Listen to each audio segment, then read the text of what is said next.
কালকে একটা police commissioner বলেছিল যে আসলে যারাই অস্ত্রধারী থাকবে বা যারাই এগুলা করার অস্ত্র নিয়ে হামলা করার করবে, যে তাদেরকে ক্রস ফায়ার দেওয়া। আসলে আমি এই কথাটার সাথে একমত। অনেকে আবার এটা নিয়ে অনেক ব্যঙ্গ করছে বা অনেক কথা বলছে।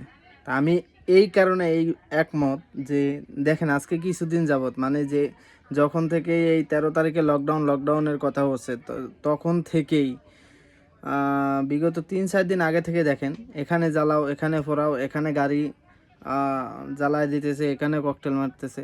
আসলে এগুলা কারে করে?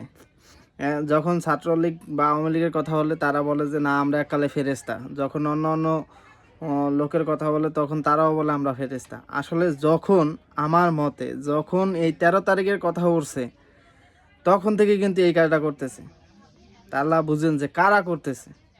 আমি প্রশাসনরে বলবো যে আর জনগণরে বলবো যে আসলে এগুলা যারা করে সাথে সাথে ক্রস ফায়ার দেওয়া উচিত, আর জনগণ পাইলে সাথে সাথে ওখানে ওরা আগুনের ভিতরে ফালাই দেওয়ানো উচিত। যে এই জিনিসটা আজকে দেখেন, আজকে সকালবেলার ঘটনা আপনার সম্ভবত 3-4 জায়গায় ককটেল আর একটা প্রাইভেট কার আর 3টা বাসে আগুন দিছে গাজীপুরে। তা আসলে এগুলা কি ভাই? রাজনীতির জায়গায়, কিন্তু এগুলা তো আগুন সন্ত্রাসী। তো গত 16 বছর তো অনেক শুনছি, কিন্তু এখন এই যে এত বড় একটা জুলাই অভ্যুত্থান গেল, তারপরও তো এরকম একটা ঘটনা হয় নাই। এই 13 তারিখ নিয়ে এতগুলা ঘটনা হইতেছে, আসলে কারা করতেছে?